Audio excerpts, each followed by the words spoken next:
Hello students, स्वागत है आपका अपने चैनल कॉमर्स कुजी पर। और जो हमारा चैप्टर चल रहा था कंज्यूमर इक्विलिब्रियम क्लास 11 का, वहाँ हमने लास्ट वीडियो में law of diminishing margin utility देख लिया था। अगर आपने उसकी वीडियो अभी तक नहीं देखी है तो मैं डिस्क्रिप्शन में लिंक अटैच कर लूँगा, तो वो पूरी प्लेलिस्ट आपको मिल जाएगी। वीडियो को स्टार्ट करने से पहले छोटी सी रिक्वेस्ट है कि आपको मेरा डिस्क्रिप्शन में व्हाट्सएप नंबर भी मिल जाएगा, वहाँ पर आप व्हाट्सएप करके मेरे जो डाउट सेशन ग्रुप है उसमें ऐड हो सकते हैं। प्लस आपको मेरी इंस्टाग्राम आईडी मिल जाएगी, जहाँ पे मैं इंपॉर्टेंट क्वेश्चंस वगैरह डालता रहता हूँ स्टडीज़ के लिए। और आपको टेलीग्राम चैनल लिंक मिल जाएगा, वहाँ जाके आप चैनल को सब्सक्राइब कर लेना, ताकि आपको जो नोट्स वगैरह हैं वो इजीली अवेलेबल हो जाए। Concept of consumer equilibrium. Consumer equilibrium refer to a situation where in a consumer get maximum satisfaction out of his given income and he has no tendency to make any changes in his existing expenditure. Consumer equilibrium एक वो situation है जहाँ पे consumer को पैसे खर्च करने के बाद अपना एक मैक्सिमम सेटिस्फैक्शन मिलता है और उसका कोई मन भी नहीं होता कि वो अपने खर्चे को चेंज कर सके। अदर वर्ड्स में कहा जाए, कंज्यूमर इक्विलिब्रियम में होता है। इक्विलिब्रियम यानी कि ऐसी सिचुएशन जहाँ पर दो चीज़ें बराबर हैं। When he regards his actual behaviour as the best possible under the circumstances and feels no necessity to change his behavior as long as circumstances remain unchanged। यानी कि कंज्यूमर इक्विलिब्रियम पॉइंट पर है जब उसका एक्चुअल बिहेवियर है जो उसने किया और वो उसके हिसाब से अच्छा है और उसे अब नहीं लगता कि उसे कोई चेंज करना चाहिए।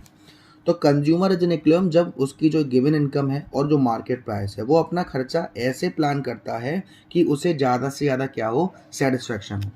लेकिन जब law of diminishing margin utility पढ़ा था, वहाँ पे हमने बताया था कि ऐसा होगा तभी ये लॉ काम करेगा। ऐसे ही हमारे इसके भी कुछ एक्सेप्शंस होते हैं। एजम्पशंस का मतलब क्या होता है कि ऐसा होगा तभी ये लॉ काम करेगा, और एक्सेप्शन का मतलब क्या था कि जहाँ पे वो लॉ काम ही नहीं करेगा। तो क्या है एक्सेप्शन, एजम्पशन? पहला, rational consumer. Consumer is assume to be rational. Rational consumer is one who wants to get maximum satisfaction out of his given income. जो कंज्यूमर होना चाहिए वो ऐसा होना चाहिए जो रेशनल होना चाहिए, यानी कि वो यही चाहता है कि मैं जो खर्चा करूं उससे मुझे मैक्सिमम सेटिस्फेक्शन मिले। कार्डिनल यूटिलिटी, वो जो कम्युनिटी का इस्तेमाल करेगा अपने वांट को सेटिस्फाई करने के लिए, उसे हम कार्डिनल नंबर्स में यानी कि नंबर्स में मेजर कर सकें, 1 2 3 4 5 इस तरीके से। Independent utility, it is assumed that the utility that a consumer gets from a commodity depends upon the quantity of that very commodity alone. It is not affected by the consumption of other goods. ऐसी commodity नहीं होनी चाहिए जिसकी quantity या फिर satisfaction किसी दूसरी commodity से भी जुड़ रहा हो। उसकी मात्रा ली जाएगी तो उससे ही सेटिस्फैक्शन मिले, किसी दूसरे को परचेज करने की जरूरत ना पड़े। Marginal utility of money is constant, यानी कि जितना पैसा वो खर्च कर रहा है वो कांस्टेंट रहे, ना ही वो पैसे को बढ़ाए और ना ही वो पैसे को कम करे। तो ये चार एजम्पशंस होती हैं जिससे हमारा कंज्यूमर इक्विलिब्रियम काम करता है। अब बात आती है हमारी मार्जिनल यूटिलिटी एनालिसिस की and consumer equilibrium. Now we address the basic question of this chapter, how much of commodity a consumer buy so that he maximise his satisfaction and attain the point of equilibrium. अब हमारा एक main question arise होता है कि वो कितना consumer bye करे ताकि उसे ज़्यादा से ज़्यादा सेटिस्फैक्शन हो, ज़्यादा से ज़्यादा वो इक्विलिब्रियम पॉइंट पर पहुँचे। उसके लिए वो कितना बाय करे, कितने गुड्स को खरीदे। तो यहाँ पर हमारे पास दो अलग अलग सिचुएशन है, when only one commodity is consume and when two और मोर कमोडिटी आर कंज्यूम। यानी कि जब एक कमोडिटी कंज्यूम करी जा रही है और जब एक से ज़्यादा कमोडिटी कंज्यूम करी जा रही है। व्हेन वन कमोडिटी केस में क्या होता है, प्राइस होती है किसकी, कमोडिटी की, मार्जिनल या टोटल यूटिलिटी होती है किसकी, कम्युनिटी की, और मार्जिनल यूटिलिटी होती है मनी की। यहाँ पे तीन चीज़ है। अब ये जो मार्जिनल यूटिलिटी ऑफ मनी है सर, वो क्या है? Marginal utility of money refers to a worth of a rupee to a consumer. What is worth of a rupee? A consumer define it in terms of utility that he drives from a standard basket of good that he can buy with a rupee. यानी कि अपने पैसों में वो कितनी चीज़ें खरीद सकता है, उसके लिए वो क्या है, एक मार्जिनल यूटिलिटी ऑफ मनी है। If a rupee can buy 100 gram of sugar, 500 gram of rice and 500 gram of salt which represent a standard basket of goods to the consumer, and if total utility from these goods is 4 utils to the consumer, then 4 is to be taken as marginal utility of money. अगर एक consumer मान लीजिए कुछ पैसे खर्च करता है जिसमें उसे 100 ग्राम चीनी, 500 ग्राम चावल और आधी किलो सॉल्ट मिल जाता है, और इनको ज्वाइन करके जो उसे यूटिलिटी मिल रही है वो मिल रही है 4। तो ये 4 उसके लिए क्या है, एक marginal utility of money. This become his standard reference whenever he is buying any commodity. Buying a unit of commodity X for a rupee would mean the consumer expect 4 unit of utility from the consumption। यानी कि फिर जब भी वो कोई चीज को खरीदेगा उसके माइंड में एक यूटिलिटी होगा कि मुझे इतना तो मिलेगा ही मिलेगा। इंपॉर्टेंट बात, it is assume that MUM is constant, marginal utility of money constant होनी चाहिए, simply because it is measuring note for a rupee worth of satisfaction. अब यहाँ पर कहा जा रहा है let marginal utility of money for the consumer 2 utils referring to the utility he expect to receive when he spend 1। जब वो किसी चीज में 1 रुपये खर्च कर रहा है और उसको मार्जिनल यूटिलिटी ऑफ मनी वो कितना एक्सपेक्ट कर रहा है, 2। मान लीजिए let X be the community he intends to buy, X एक कम्युनिटी है जो वो खरीदना चाहता है और प्राइस है वो 4। तो देखिए यूनिट्स आपको दे रखी हैं और MUX दे रखा है, यानी कि मार्जिनल यूटिलिटी दे रखी है। अब आपसे क्या कहा गया कि उसे कितने का सेटिस्फेक्शन मिलेगा, 2 का। तो 20 को 2 से डिवाइड किया, यहाँ देखिए 20 को 2 से डिवाइड किया, फिर 18 को 2 से डिवाइड किया, फिर 16 को 2 से डिवाइड किया, फिर 8 को 2 से डिवाइड किया, 0 -2.5। ये आ रहा है marginal utility in terms of money. ये हमने डिवाइड करके इसके आंसर्स निकाले हैं। अब सर ये क्या है, now comes the basic question, how many unit of X the consumer will purchase to be in state of equilibrium, कितनी क्वांटिटी वो खरीदे ताकि वो कंज्यूमर जो है वो इक्विलिब्रियम पॉइंट पर रहे। अब इसका आंसर हम स्टेप बाय स्टेप समझते हैं। क्या वो पहली यूनिट खरीदेगा जिस पर उसे 20 यूटिल्स एक्सपेक्ट कर रहा था, यस। क्यों, क्योंकि MUX कितना है, 20 है। 2 यूटिल्स अगर वो ले रहा है 1 रुपये खर्च करके, तो 20 यूटिल्स पर उसे कितने रुपए खर्च करने पड़ेंगे, 10 रुपये खर्च करने पड़ेंगे टोटल, है ना। तो वर्थ कितनी है, 10, और PX कितना है, 4। What he pay 4 is less than what he get worth, यानी कि 4 रुपये खर्च कर उसे सेटिस्फेक्शन कितने रुपए का मिल रहा है, 10 रुपये का, तो वो खरीदेगा। 4 रुपये खर्च करके 9 रुपये का सेटिस्फेक्शन खरीदेगा, यानी कि खर्च कितना कर रहा है वो, 4 खरीद रहा है, 4 रुपये खर्च कर रहा है और मिल कितना सेटिस्फेक्शन रहा है, 4 से ज़्यादा, तो वो उसे बाय करेगा। अब यहाँ पर उसका डायग्रामेटिक प्रेजेंटेशन दे रखा है।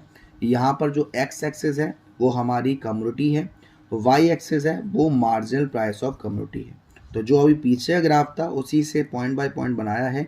ये पॉइंट ऑफ इक्विलिब्रियम है जहाँ पे 4 रुपये ही वो खर्च कर रहा है और 4 रुपये का ही सेटिस्फेक्शन उसे मिल रहा है। इसमें वो पॉइंट ये वाला 4th वाला जो पॉइंट है वो हमारा कौन सा पॉइंट है, कंज्यूमर इक्विलिब्रियम, यानी कि वो पहला वाला लेगा, दूसरा लेगा, तीसरा भी लेगा, चौथा भी लेगा, लेकिन 5वां नहीं लेगा। तो वही इसमें बताया गया है। Note the following observation carefully with reference to figure 4। अभी जो मैंने डायग्राम दिखाया था उसी से हमें कुछ ध्यान से देखना है। क्या, सबसे पहली बात, MUX is a downward sloping curve showing that MUX decline as the consumption of increase।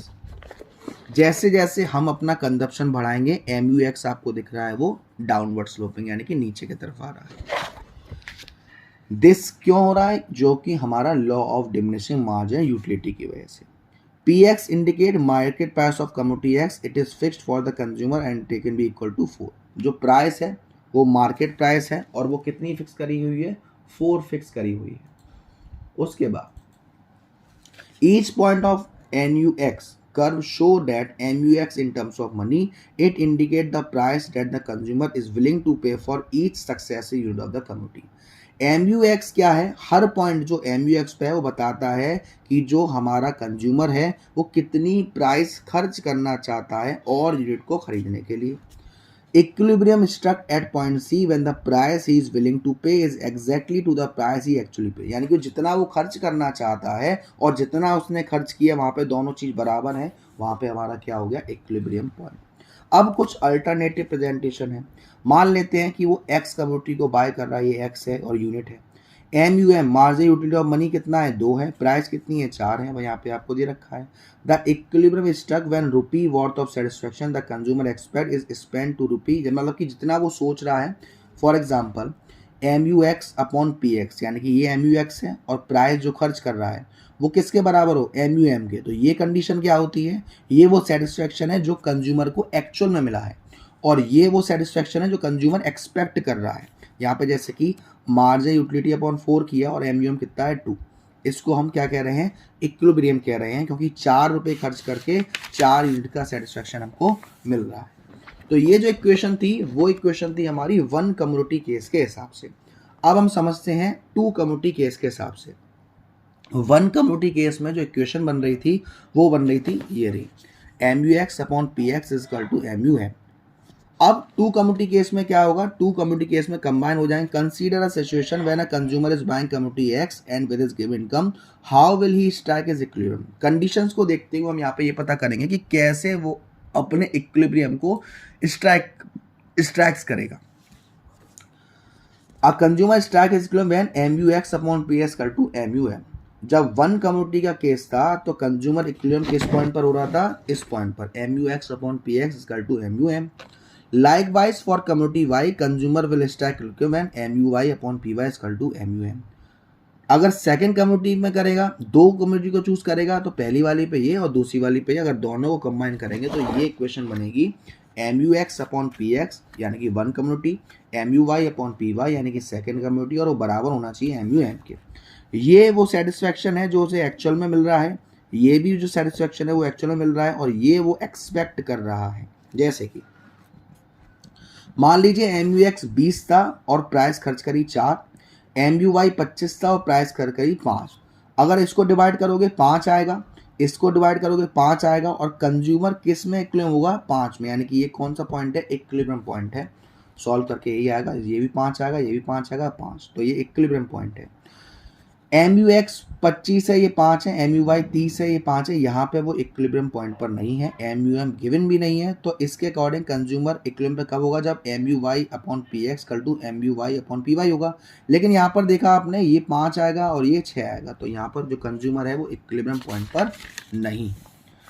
तो यहाँ पर आपको सिंप्लीफाइड टेबुलर इलस्ट्रेशन दे रखा है। We now present a simplified tabular illustration of consumer equilibrium. Consider goods X और good Y, दोनों goods को ध्यान में रखते हुए यहाँ पे हमें एक इक्वेशन दिखाई जा रही है कि हम कैसे कैसे इक्वेशन के हिसाब से इक्विलिब्रियम पर पहुंचेंगे।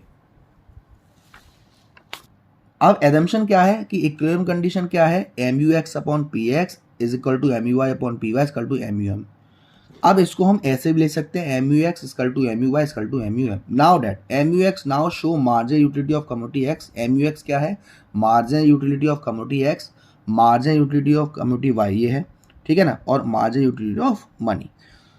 तो यहाँ पर आपको एक शेड्यूल दिख रहा है, MUX 17 है, MUY 26 है, MUX 15 है, MUY 23 है, MU ये 12 है, ये 19 है, ये 10 है, ये 16। अब हमें इसमें करना क्या है, equilibrium condition with respect to consumption X and Y क्या होना चाहिए, जहाँ पे MUX upon PX equal to MUY upon PY हो।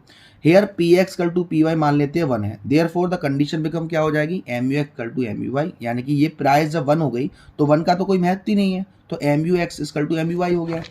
अब MUX and MUY tends to decline according with the law of diminishing margin utility. आप देख रहे हैं जैसे जैसे कंजप्शन शुरू हो रहा है वैसे वैसे दोनों ही की जो यूटिलिटी है वो कम हो रही है। क्यों, law of diminishing margin utility की वजह से। इसीलिए MUX and MUY are equal when the consumer purchase 4 units of community. तो हमारा जो MUX है और MUY है वो बराबर होगा जब कंज्यूमर परचेज करेगा 4 यूनिट्स कम्युनिटी X की और 6 यूनिट कम्युनिटी Y की। देखो यहाँ पर दे रखा है, अगर वो 4 यूनिट खरीदता है MUX की और 6 यूनिट खरीदता है MUY की तो हमारा ये क्या हो जाएगा, बराबर हो जाएगा, क्योंकि वो 1 है, प्राइस 1 है, तो MUX और MUY दोनों बराबर हो जाएगा। यहाँ पर वो जो हमारा पॉइंट था उससे बताया गया है, X एक्सिस को कम्युनिटी X लिया है, इसको हमने कम्युनिटी MUX है और ये हमारा MUY है। अब यहाँ पर हमने जो पॉइंट लगाए थे वो 17, 15, 12, 10 ऐसे गए हैं, और यहाँ पर 26, 23, 19, 16 ऐसे गए हैं। अब यहाँ पर वो 10 वाला पॉइंट है जो 4th पर है, और यहाँ पर वो 6 वाला पॉइंट है जो 10th पर है। दोनों का पॉइंट बन गया हमारा point of equilibrium. So the figure shows that the equilibrium is stuck at point Q। Figure बता रहा है कि हमारा इस पॉइंट पर, यानी कि MUX की 4 यूनिट और MUY की 6 यूनिट अगर आप लेते हो तो हम इक्विलिब्रियम पॉइंट पर होंगे। The consumer consume 4 unit of community X, यानी कि 4 यूनिट ले वो कम्युनिटी X की और 6 यूनिट ले वो कम्युनिटी Y की। इन सबको सम करने के बाद हमें क्या मालूम पड़ रहा है, we can state that the consumer strike his equilibrium when he is in state of equi marginal utility. Consumer अपना इक्विलिब्रियम जब स्टार्ट करेगा जब वो इक्वी मार्जिन यूटिलिटी पॉइंट पर होगा। This occur when the last rupee spend by him yields equal margin utility whether he spend it goods X और good Y. इसका मतलब है कि जब वो अपना आखिरी पैसा खर्च करेगा उसे बराबर सेटिस्फेक्शन मिलना चाहिए, भले ही वो आखिरी पैसा एक्स पर मिले या एक्स पे खर्च करे या वाई पे करे। उसको हम कहते हैं law of equi marginal utility. Law of equimarginal utility states that the consumer strike his equilibrium when the last rupee give him equal margin utility। जब उसे लास्ट पैसा खर्च किया है उससे उसे बराबर सेटिस्फेक्शन मिले, भले ही वो किस पर खर्च करे, एक्स पर खर्च करे, गुड एक्स पर, या करे गुड वाई पर। अब यहाँ पर आपको कंडीशन दे रखी है, condition of consumer equilibrium using margin utility analysis. Condition है, condition of consumer equilibrium are specified separately. One community की ये है और टू कम्युनिटी की ये है। वन कम्युनिटी की क्या है, rupee worth of margin utility actual receive by the consumer is equal to margin utility. यानी कि जो एक्सपेक्ट कर रहा है, ये एक्सपेक्ट कर रहा है और एक्चुअल, दोनों बराबर होनी चाहिए और यहाँ भी ये तीनों केस बराबर होने चाहिए। Margin utility of money remains constant, वो कॉन्स्टेंट रहनी चाहिए और इसमें भी हमारा कांस्टेंट रहना चाहिए। यहाँ भी हमारा लॉ ऑफ मार्जिन यूटिलिटी लग रहा है और यहाँ भी हमारा law of diminishing margin utility लग रहा है। बेसिक लिमिटेशंस क्या है यूटिलिटी एनालिसिस के? The basic limitation of utility analysis relate to the basic assumptions. यानी कि ऐसा होगा तभी ये काम करेगा। कैसा होगा? यूटिलिटी को हम मेजर कर सकें कार्डिनल नंबर्स में। मैंने बताया था कि ये चैप्टर है वो कार्डिनल्स के ऊपर है, जो जिस यूटिलिटी को आप नंबर में मेजर कर सकते हो, जैसे 1 2 3। क्या ये रियली पॉसिबल है? Do you as a consumer ever express your satisfaction in terms of unit 1 2 3? क्या आप हमेशा अपने सेटिस्फेक्शन को इस तरीके से बताएंगे? नहीं। Satisfaction at best can be rank as high और लो। अगर आपको अच्छा सेटिस्फेक्शन होगा तो आप उसे हाई या लो में बताएंगे, और इट कैन बी कंपेयर, या हम उसे कंपेयर करेंगे। तो ये मेजर करना काफ़ी हार्ड है।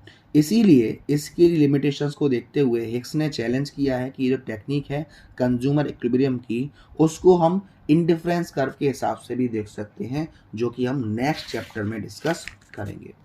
तो यहाँ पर हमारा कंज्यूमर इक्विलिब्रियम का जो पार्ट 1 है चैप्टर का वो फिनिश है, थर्ड चैप्टर। नेक्स्ट चैप्टर है आपका चैप्टर 4, जहाँ पे हम ऑर्डिनल यूटिलिटी के हिसाब से समझेंगे consumer equilibrium indifference curve analyse के हिसाब से। तो वीडियो पसंद आई हो तो वीडियो को लाइक जरूर करिएगा, शेयर जरूर करिएगा, और अब तक चैनल को सब्सक्राइब नहीं किया है तो सब्सक्राइब करिएगा। Thank you so much, love you all.